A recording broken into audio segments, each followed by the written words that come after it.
So what is up, guys? Nick here, helping you to master your technology. We are on day 5 of WWDC 2022, the final day Friday, and iOS 16, I've been running it for the past few days here on the iPhone 12 Pro Max with the new lock screens.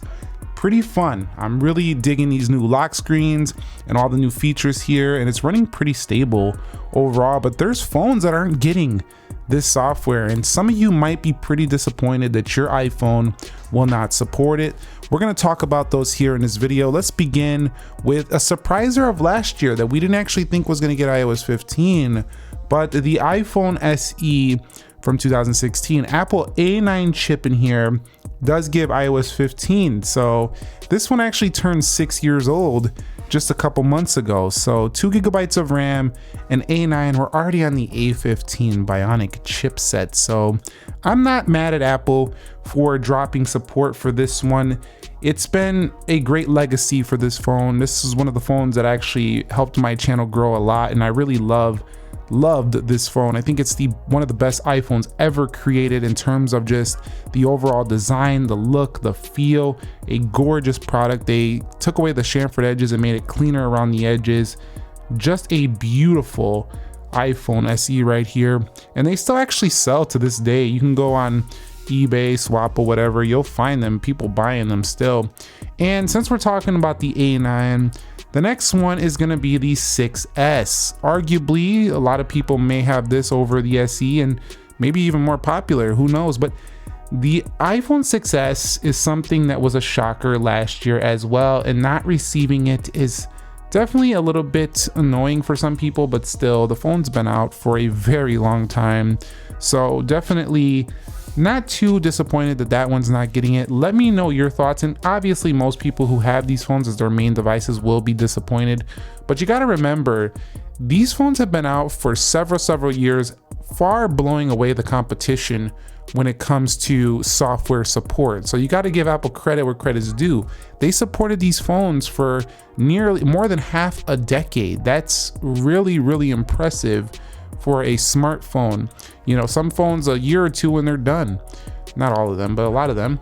And the next one would be the 6S, the bigger brethren to the iPhone 6S. 6S Plus right here will definitely be dropping support as well. This one hurts a little more because you buy a large iPhone for a large price point and you expect to use it for several years. And honestly, the 6S is still a pretty good overall device. 1080p display. A lot of phones still launch with 1080p displays. It does have 3D touch. It does have a really good overall performance on the whole for just regular usage, and it's still pretty thin and a pretty solid camera like the 6S. So some people will be disappointed by this as well, but keep in mind, again, they supported that phone for over half a decade as well. And then we have what is arguably one of the most disappointing. A lot of people are kind of like upset about this, but the iPhone 7. And I could see why some are upset about this phone not getting supported. And the real reason is the iPhone 6Ss are going to be 7 years old this year. But the iPhone 7, you would think because last year the iPhone 6S got the surprise update that the 7 would get the update this year, but iOS 15 is the end of the road for the iPhone 7. This is annoying a lot of people, but again, they still supported this phone since 2016 when it launched in September.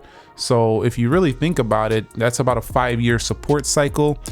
The 6S receives 6, so they're a little bit annoyed. Some people are a little bit annoyed by that, but I think a lot of people have moved on from this, but there is a lot of people who still rock the iPhone 7. It was a great phone, Apple A10 CPU, and I'm pretty certain the A10 can run the iOS 16. It probably won't run it as smooth, but I can really understand the A9s being a little bit choppy, but the A10 CPU, A10 Fusion, was a really good step forward for Apple.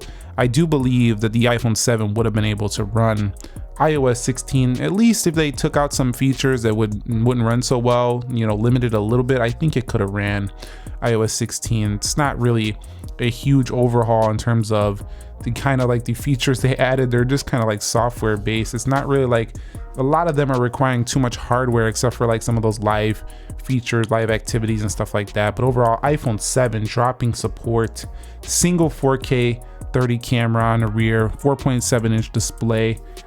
Yeah, let me know your thoughts on all of these. If these are the phones that you currently own and you're like really annoyed that they're not getting iOS 16, let me know what you think about this and which iPhone you think you're going to upgrade to. And finally, just like the iPhone 6s and 6s Plus, the iPhone 7 Plus, another stunner, jet black right here.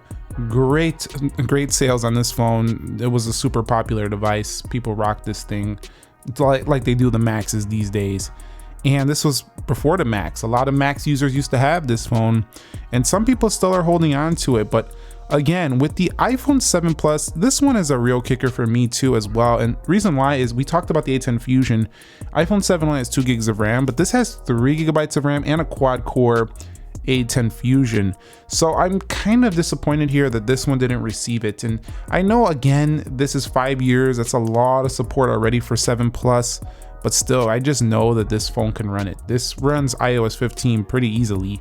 Yeah, there's a little bit of chop here and there. Battery's not the best, but iPhone 7 Plus, I'm pretty certain could have ran iOS 16. So I think a lot of people, and with the haptic press, beautiful display, dual camera setup, there is not a lot that feels super outdated with this phone, besides the fact that you have these thick bezels on board, which a lot of 8 Plus users still have. But there you go. So these are the iPhones that aren't going to be getting iOS 16 with all the new beautiful lock screens and stuff like that. So if you were looking forward to these changes coming to any of these iPhones, you're going to be sorely disappointed. It is time to upgrade, and we have plenty of videos talking about if you should upgrade, but I'm considering making a video on which iPhone, like if you have any of these like individual videos, what you should upgrade to. So let me know your thoughts on that down below, and let me know your thoughts overall. Are you leaving Apple because of this? Are you going to stick with them? You're just going to upgrade, or you just said, I don't care, I'm just going to run iOS 15 for another year until you do an upgrade?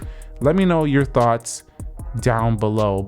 And this is not only happening on the iPhone side. You know, I've noticed that even the 2nd gen iPad Pro is not getting Stage Manager for iPadOS 16.